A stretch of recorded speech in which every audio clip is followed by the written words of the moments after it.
All right, hi there. These comments are for KMP, and you gave me some specific instructions here. This is very helpful. You say, please provide specific feedback on transition from one idea or sentence to another for my speaking. I have a problem in TOEFL speaking questions 4 and 6 while summarizing the lecture. Thank you.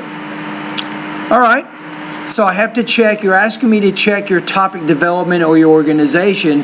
Well, guess what? Not only will I check that, but I'll also check your language use and your delivery. I will look at all three of those things, right? So here we go. Let's listen to your response, the whole thing first. The reading passage describes what are the risks associated with using the nuclear energy, whether it is used raw uranium to generate energy or it's used to create weapons.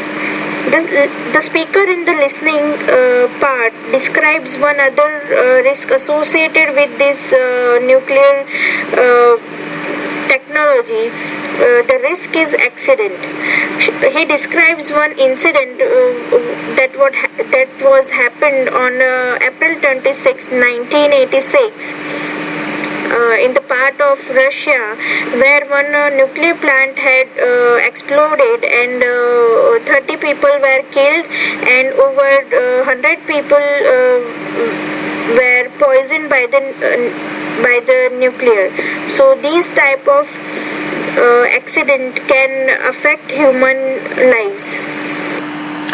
Okay, so here you got a lot more problems than just transitioning from one idea to the next. You have language use issues and pronunciation issues. A lot of things are going on here, all of which are dragging your TOEFL speaking down.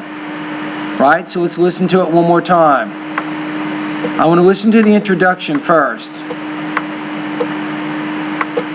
The reading passage describes what are the risks associated with using... It's not what are. The reading passage describes what the risks associated with nuclear energy are. So when you're using a noun clause, Kemp, you need to use statement, not question word order. That is a language use issue. If you have more questions, go to Google. Here's the key words. What is the word order with noun clauses in English grammar?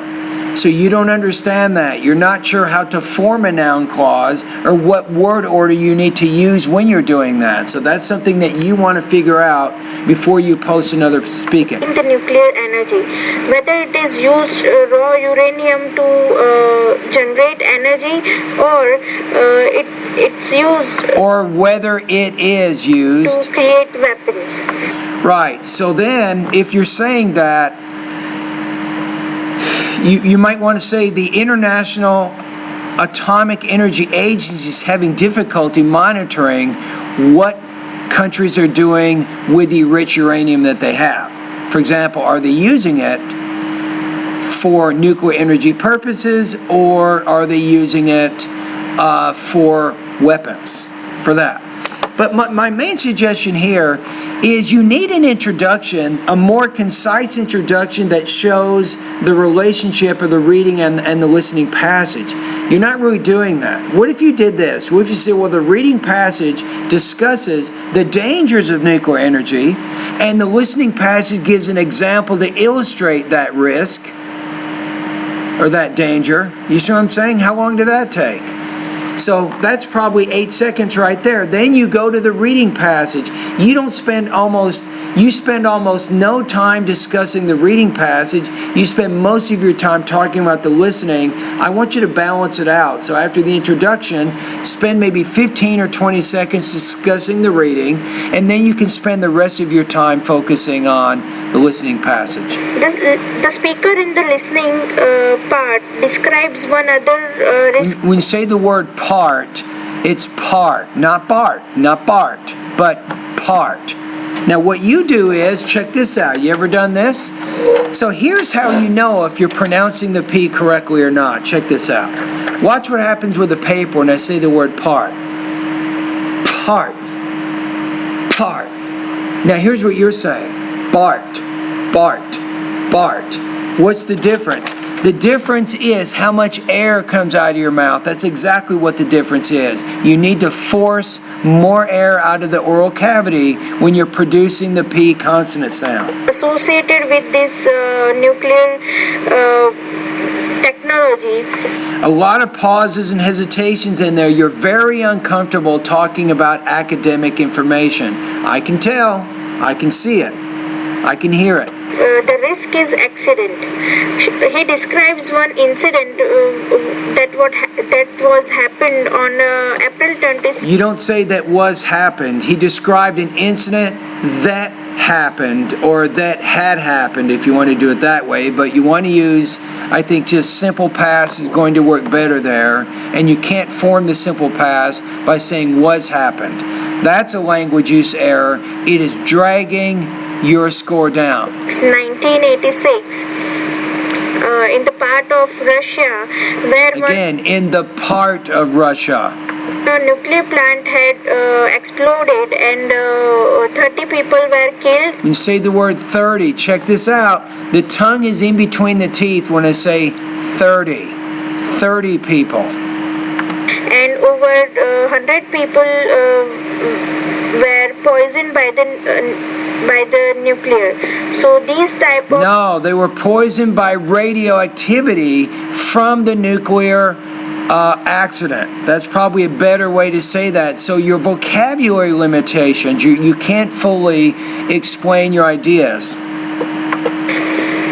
Accident can affect human lives. Okay, so let me go back to your request. So your request is to give you some feedback on transitioning from one idea or sentence to another. So my feedback in that area is very simple. What you didn't do effectively is in the beginning, you need to state the purpose of the reading passage and the listening passage in a more concise form, perhaps by saying something like this. The reading passage discusses the risks of nuclear energy, and the listening passage gives an example to illustrate that risk. Then you say, first of all, according to the reading passage, nuclear energy has risks associated with it. Then you go on and explain that according to the reading passage. Then you can say, second of all, the listening passage gives an example to illustrate the risks of nuclear energy by talking about the Chernobyl power plant explosion in Russia. Then you develop that idea a little bit more, and then you're done. So that's the feedback that I would give you that can help you better transition your ideas as you talk about information in a reading or listening passage. Okay, your score here. Let's take a look at it. This one, you had quite a few delivery and language use issues, also some minor topic development issues. I'm going to put you at 2.1 out of 4, 17 points out of 30, and guess what? The TOEFL exam is not nearly as difficult as a practice test that you just took. So you can probably understand that it will be easier. So some of my TOEFL speaking practice tests are actually more difficult than the actual TOEFL exam. So you'll do better on the exam itself. All right? Anyway, thank you very much for completing this particular speaking practice test. Keep up the good work. Now, don't get frustrated. It's hard. It takes a lot of practice, but you are moving in the right direction. You're asking questions. You're getting feedback. You understand what you need to do to get better, and that's really a lot of your secret to reaching your target score, is to understand what some of your problems are and then figure out how you can solve those issues.